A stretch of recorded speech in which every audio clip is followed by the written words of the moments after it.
This session is going to challenge some of your thinking. I want to show you some of my ideas, some of the concepts that we've used, and I want to put an operational lens into some of the stuff that you've just heard. How do we apply that in the fitness industry, and will it work?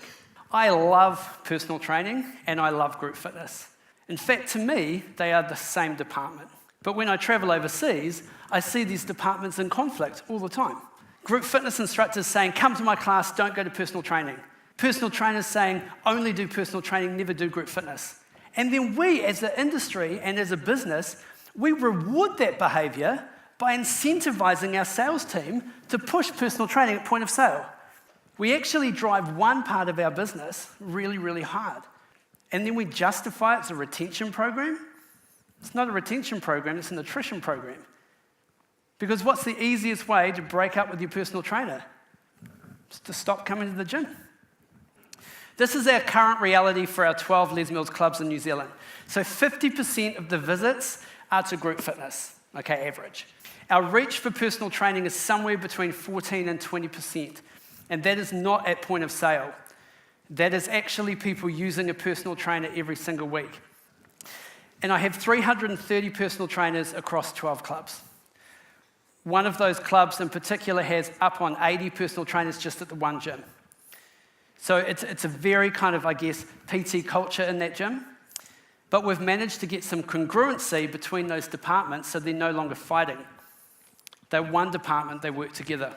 Culture is a result of a repeated behavior pattern. And the best evidence of culture is what happens when you are not around.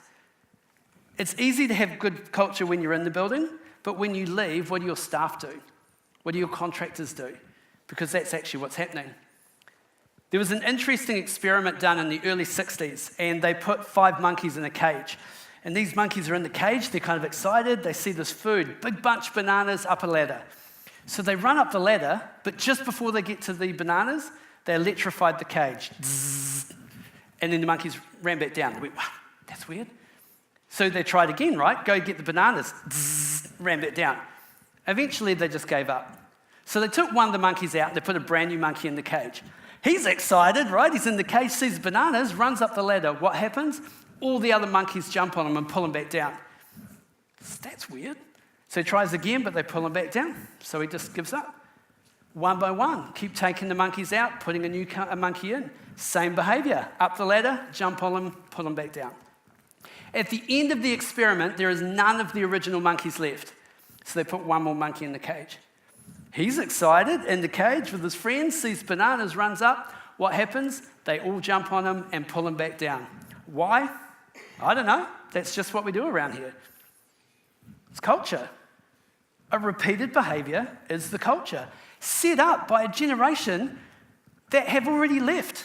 And your new staff member that comes in, you put them in the gym, 1 week later, hanging out at reception, always in the staff room, talking to the same 15 members. They've been retrained because the culture is, let me show you what happens around here. We spent a lot of time trying to break that culture.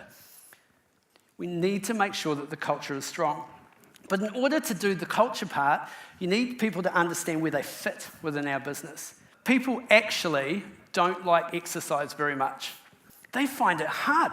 In fact, if you kind of think of exercise running on a scale from -5 to +10. Okay, so -5, I don't like exercise, +10, I love it. -5, people are kind of, man, I hate the fitness industry, I hate exercise, and I hate you for working in the fitness industry. It's like a -5, right? +10, bodybuilder, group fitness instructor. Now what's interesting is bad things happen when 10 meets -5, when stereotype meets anti. So sometimes we put our best people on parade to a whole market that doesn't even relate to them. Vegemite or Promite is a little bit like exercise. You either love it or you don't love it. And as an industry, we try to make it sexier by going, well, would you like a 2-day free trial of Vegemite? 7 days of Vegemite for you and a friend? We kind of say, look, just try it again, try it again. Some people have learnt to tolerate it. Because if you put cheese on Vegemite, like lots of it, you can kind of bury the taste and you can get it down. That's like group fitness. It's kind of put some cheese on it. Music, environment, group. If I have to exercise, well, I may as well do it like that because I enjoy it a little bit more because I know it's good for me. Let's look at kind of the 5 ways that we can go with member induction. Members think they can do it on their own. Members think that they will just be fine this time. What they need is accountability. They need someone that will hold them accountable to the results. Because if you've been trying it on your own for the last 30 years, why will this time be any different for you? You just run the pattern. I put on weight, I join a gym, I quit a gym. Pretty soon, subconsciously, you're already quitting before you're even joining. Because it's just backing up the fact that you don't like exercise. And not liking exercise is not a true statement. The true statement is this: you suck at exercise. Because if you were good at exercise, you'd probably enjoy it. But until you've got some accountability there, you're never going to stick to it. So accountability is the base. Next one, frequency. People seem to think that if you sit on the couch for 30 years, you can become a professional athlete and train 6 times a week, overnight.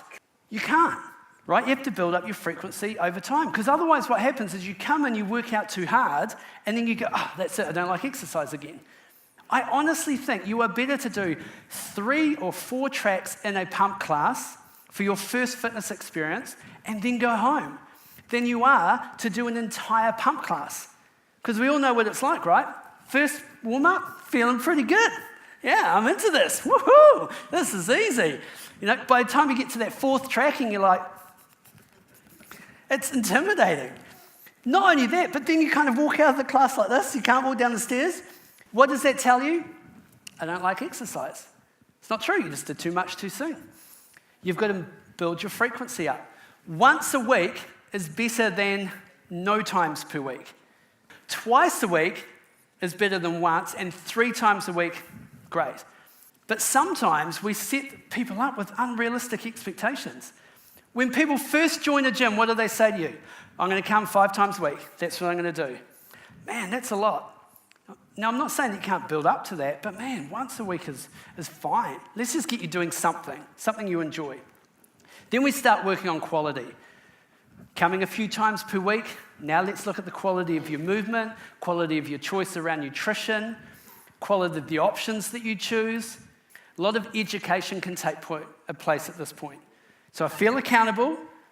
I'm now coming a bit more often, and now the quality of my times that I'm at the gym is better. Because now we can start working on intensity, because that's where the results come from, right? Because now your tolerance is there. You're starting to get an appetite for it. And even if you don't like it, you are understanding that if you do it, it will be good for you. And then the last one is event. This is often the missing piece with people when they join a gym for the first time. They miss the reason that they want to get the result. Some people, it doesn't have to be a marathon or an Ironman. It just has to be a reason, but you've got to find it, because otherwise you'll get your result and quit.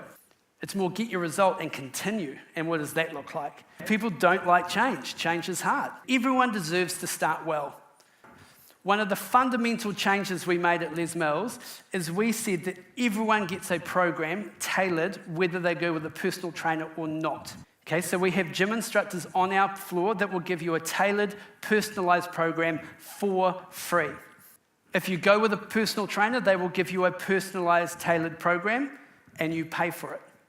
The difference is in the name. Personal trainers train, gym instructors instruct. But the program will be just as good. The difference is, if I say that personal training is the only way to do it, and here's your tailored, personalized program, and you don't want that, well, here's a generic leper program, they'll have a negative experience with exercise. They're less likely to come back to you in the future, because they often haven't proved to themselves that they can't do it yet. So set people up for success. Group fitness is a programming tool.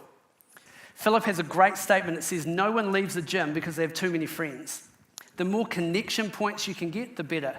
And people leave a gym for 3 reasons. 1, they hate exercise. 2, they're not connected. Or 3, they just start badly. And when they start badly, it just is another experience of the fact that they don't like exercise.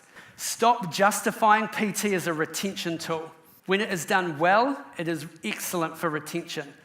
We don't sell any personal training at point of sale. We basically teach our personal trainers to sell, and we teach them to do it in a way that builds them up. Because if you give your PTs leads all the time, it's like giving your teenager baby food. 1, that's just weird, and 2, it doesn't help them develop. And then the last one, most important one, is just hire better people. We need people that want to be great in our business, but you need to know who you're looking for. We need to figure out who we want for our gyms, and then we need to start training our staff and retraining them to get the right culture. We need to expose them to some new ideas, because if you go back and say, you know what, we're going to put someone on our gym floor that writes programs for free, they're going to freak out. Teach them that it's not about the program, it's about qualifying people up to personal training. Teach them that group fitness is not the enemy, it is part of your programming toolkit. That's what's going to get people coming more often. When you do that, that is what is going to make a massive difference. That's what's going to put your retention stats through the roof. It's not about the money you make from the PT revenue. It's a retention game. Members coming in, getting results, staying in their memberships long term. That is the game. That's what will make the difference. Thank you very much.